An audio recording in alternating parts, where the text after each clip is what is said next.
Hey crafters, happy summer. Hope you guys are enjoying some project time, a little nice weather, maybe some fun adventures, all the good things.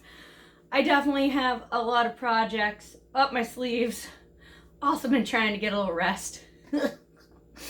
Always a good thing. Recently gave myself a project. Actually multiple projects. Have you ever gone to the fabric store and come away with more than you thought you were going to and then had a lot of work on your hands making that fabric into something? Well, I did that. I made my last trip to Joann's several months ago, and I decided, okay, I'm going to invest in some fabric that I don't usually buy, likely because it will likely be on sale, but also because I might not have a chance to buy some of this again for a while. So I went in with the mindset of stocking up a little bit on some things that I would use for future projects. One thing I found was some denim. Lightweight denim, lots of it, a great color, and it had printed cherries on it. Like the fruit. Little red berries, green leaves. It was pretty stinking cute. And I realized I'm probably not going to find this again, so this is my time. I gotta buy some. My first thought was that I would make a denim shirt dress with the fabric. I love denim dresses. They're so cute. They're everywhere. But they're not entirely practical for me. At least not in the summer. They're kind of warm. I'm active in my life. I need like breathable, active, friendly clothes. So my first thought didn't end up being my final thought for the project, but as I was going in, looking at this denim, I thought, shirt dress. I made a couple of mistakes. My first mistake was reading the sign on the display, and there were many signs and things were kind of messy in there, as you can imagine, and the sign that I was looking at said 30% off. Turns out that sign did not actually apply to the denim I was looking at, but that was first mistake. Mistake number two, I looked at the price tag on the end of the bolt, and I kind of looked at it upside down, and I scrambled a few numbers in my brain, and I thought that it was $12.99 a yard. It was $21.99 a yard. So those were two mistakes. And then, of course, adding on top of that, I was thinking that I would probably make a maxi midi length shirt dress, so I'd probably need about 5 yards. Let's just say, all in all, with that fabric and a few other things I bought for a few more projects coming on later on, I ended up spending a lot more than I thought I was going to. Even to the end, dear old Joann took more of my money than I wish to give her. All that said, I got myself 5 yards of denim. So you know what that means. That means we got some projects we gotta work on here. I'm thinking of making a few different things, try to maximize this denim, I'll do as much as I can with it, and I definitely need to get it done right away because spring summer is the moment for cherry denim. So let's go. I also have a trip coming up where I will be visiting my sister, so that's given me a little push as well to get this done, because I want to be taking some photos with her and may end up giving her an item made from this fabric as well. So anyway, that's what we're up against, guys. That's what we gotta do. Let me show you this amazing fabric to start with, and we'll take a look at some patterns, see what on earth we can do with 5 yards of cherry denim. Let's get started. Okay, guys, here's the fabric, and man, is that a lot of denim. I don't know if I've ever bought this much denim. but you can tell why I had to. Let's take a look up close. Oh my gosh, the little cherries with the green leaves printed on top. I just can't. That is so cute. This is not very heavy denim. Pretty lightweight, pretty thin. So hopefully pretty versatile. We have a lot of it. So let's take a look at the patterns I'm thinking about and see how much we can make. Well, after much deliberation, you guys, here's what we're coming down to with our patterns. I had originally thought, when buying 5 yards of denim, that I would make a denim shirt dress. I rethought that option. I think I'm going to make this again soon in a lighter fabric. You might remember I did make this last spring. It was pretty cute. We'll save this guy. So then, what about the option of making 2 patterns with those 5 yards of fabric? I think that's what I'm going for today, guys. You guys might remember from long ago, I have made both the pants and the shorts here from Blank Slate Patterns. These patterns are by Melly Sews, the gal behind that blog and YouTube channel. She does a lot of cool stuff for like learner sewers, so I really appreciate that. I have made the shorts a couple times, and they are pretty darn cute and pretty darn comfy. So that's one thing you guys might remember from last spring. I made this pattern from So Liberated on Etsy, and I basically made that one. It's pretty darn cute. I love that it has elastic in the back of the waistband. That has been surprisingly difficult for me to find. And I love me some stretchy. So, yes. I think this pattern takes about 3.5 yards. And this one supposedly takes about 1.25 yards. Maybe a little bit more, because I will likely lengthen those shorts a little bit. But, yeah, I think we can just squeak by and get both of these done. Let's dive in first to our skirt pattern and get started on that. I will be going a little quicker today, going through this pattern, because I did make it last summer. So I will link you down below to that project if you want to check this out in a little greater detail. But let's dive in and look at that pattern. Okay, it's going to take us a while to cut everything out, for sure. Now there are options to do that patch pocket on the outside, which is very cute and adorable. But the last time I made it, I was lazy and I just did the pockets in the side seam. I am feeling lazy yet again. So I'm going to skip a little bit of that complication and just do the pockets on the inside. I'm sorry, don't get mad at me, because these take a little bit of work. Okay, then we've got ourselves a waistband going on. Our waistband has a couple pieces. Adding ourselves some front plackets. Fantastic. Sewing up the back seam of the skirt, adding our pockets in. Ooh, getting our pieces all sewn together. Excellent. Got a couple options for that. Very cool. And okay, looks like we're getting ready to add that waistband. We gotta do some gathering. Bunch of gathering. In the front there. Then of course the back is gonna get gathered with the elastic scrunching in that waistband. So that's cool. Getting our waistband on there. Of course we got elastic in that little back panel. Oy, and we gotta do that whole thing where we stretch the back waistband and try to sew over it. That's gonna be exciting on denim. That should be a lot of fun. And then we add a whole ton of buttons. Quite honestly, I will probably go for like faux buttons and just stitch the buttons on instead of actually making real buttonholes. We'll see. Oh my goodness. Of course, first step, gotta iron a ton of denim and we gotta cut this out. So let's get started. You know, guys, it looks like I misspoke. It looks like we may end up having a little extra fabric here. I'm going to be making a size 10, My fabric's pretty wide. My fabric's more like 60 inches. So I will probably be using closer to 2.5 yards or maybe even a little bit less.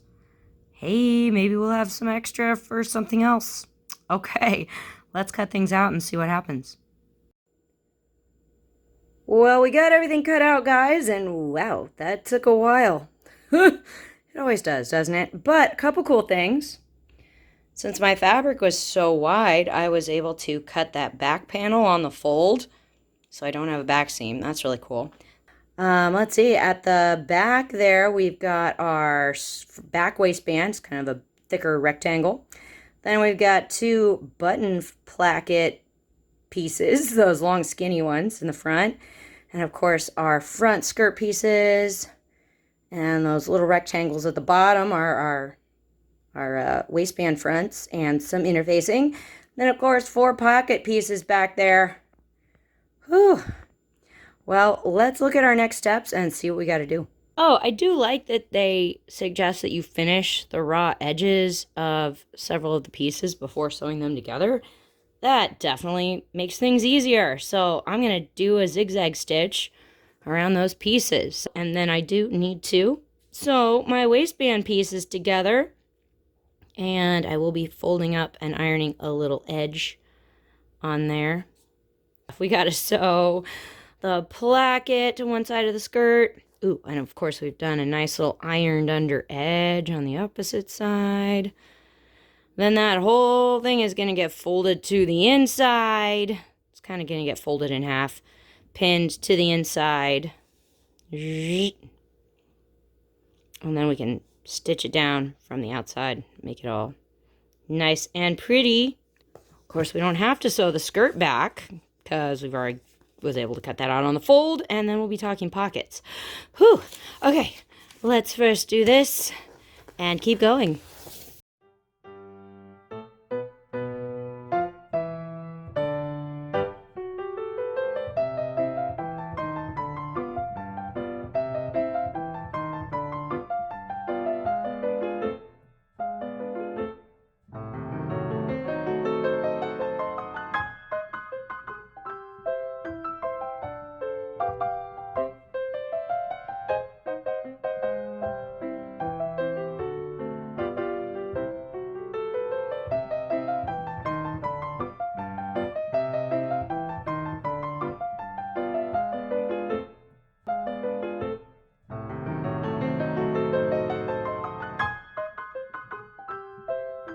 Well, hey guys, it's a new day. And we got some stuff done. We got those button plackets on there and edge stitched.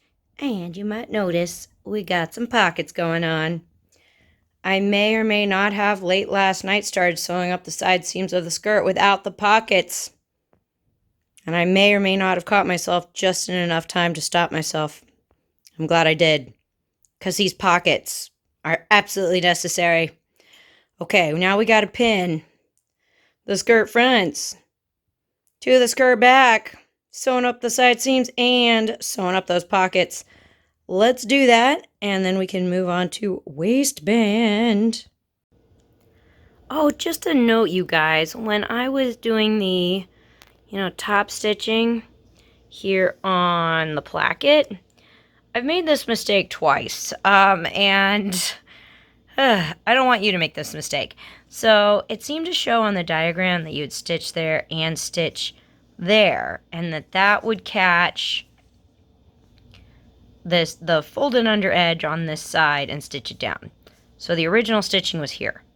I ended up having to add another line of stitching to keep this fabric down, because when this was stitched, there were a number of places that this folded under edge wasn't actually stuck down, and it opened up and the raw edge was showing. So I think I ended up going back and stitching kind of in the ditch right there, and you can't really see it, but that seemed to catch it. So I like this look, but it didn't seem to catch the edge of the fabric. So anyway, maybe in future I'll just do both, because this looks nice and then this actually functions. Anyway, back to the project.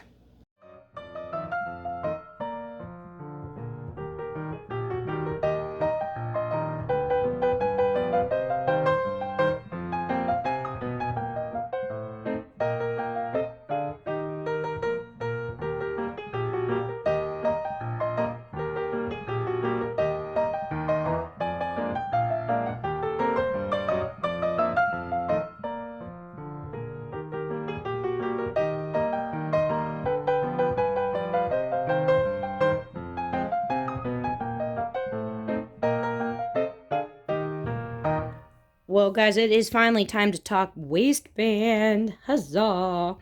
All right, so we need to add some gathering stitches to the front panels of our skirt. Oh, and I've also basted the pockets. Remember, my pockets are in the side seam. I have folded those over to the front and just kind of basted them to the waistband so that they lay nice and flat. I may do this gathering stitch by hand because I've had a hard time gathering the really thick kind of doubled area where the pocket is into the rest of that waistband using just the machine gathers. So I may do that by hand because it may be kind of heavy duty with this denim I'm working with. Okay, and then I think our descriptions here are talking more about here. Wow, okay, so we got to pull up those gathers so that the front of our skirt matches the front of the waistband with a little extra sticking out. They want us to have 5/8 inch of that waistband extending beyond the skirt. And then, hey, keep on pinning and pin it to the front and to the back and keep going and stitch it down. Fantastic. Okay, and then we got to do some trimming of extra fabric edges. Oh, fantastic. We'll eventually be able to fold our waistband in half, sew it up, and then flip it right back out again. And when it's right sides out, it's going to make a lovely little taco, I guess. It's going to sandwich all the raw edges inside once we stitch the edges down. Okay, let's see. Here we are. Fold the back waistband into place, just covering the waist seam, matching the side seams. Carefully pin. Fantastic. And we get to stitch that down. Of course, at this point, we're only stitching the back waistband piece down. We're going to leave the front edges open so that we can then insert elastic into that back part of the waistband tube. Whew. Then once we've done that, we can stitch down the rest of the front waistband. Whew. Okay, that sounds like a lot of work. Let's start by gathering and pinning. Here we go.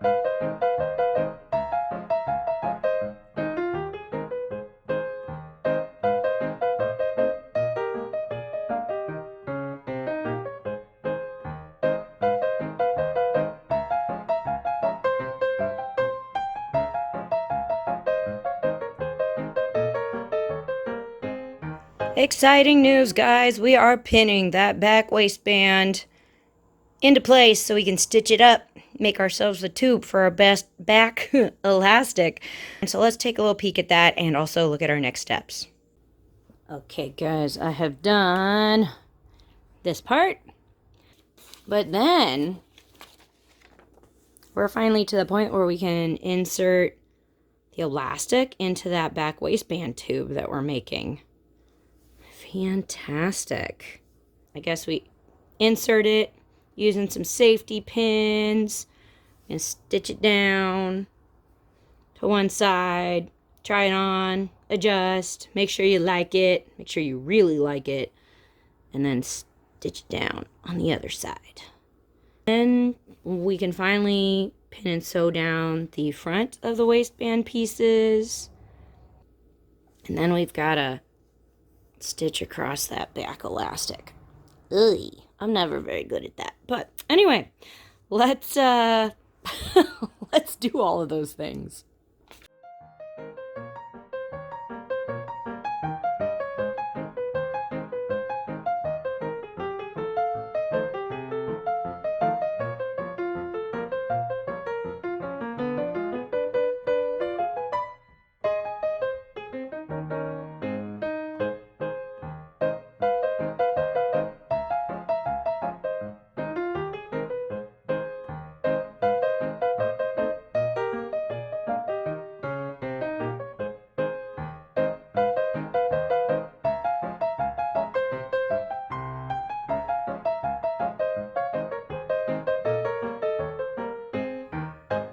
Well, after much ado, you guys, we've got ourselves a waistband.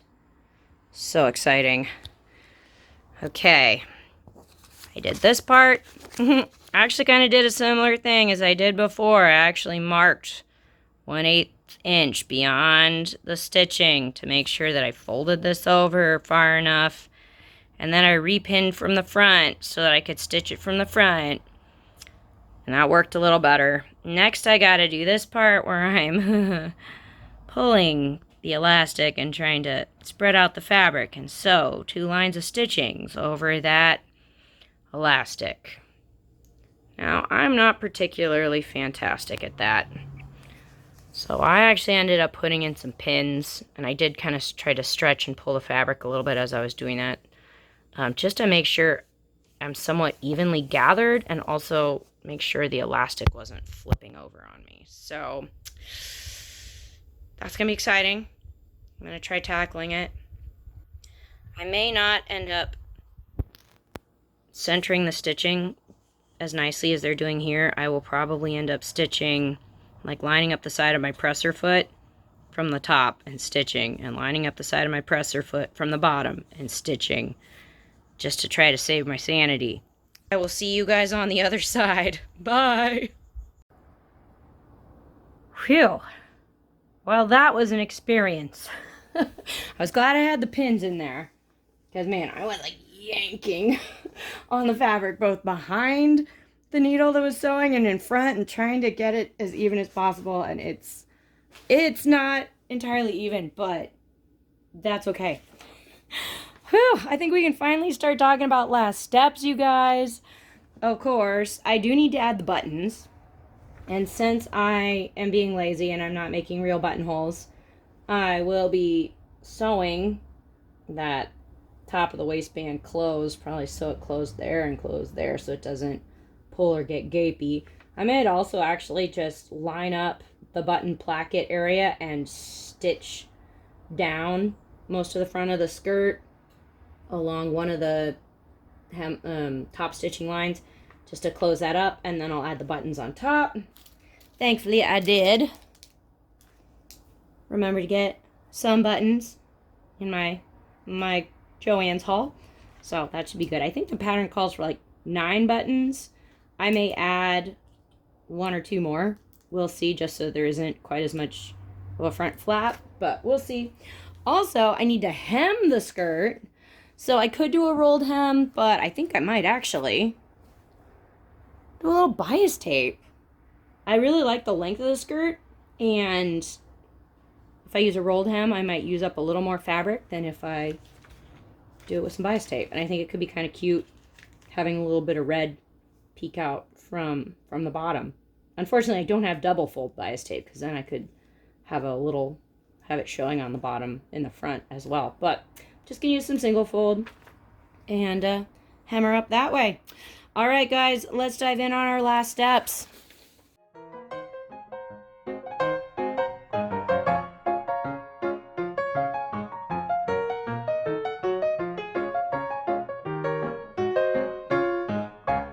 Well, there you have it, you guys, our very cute cherry denim skirt.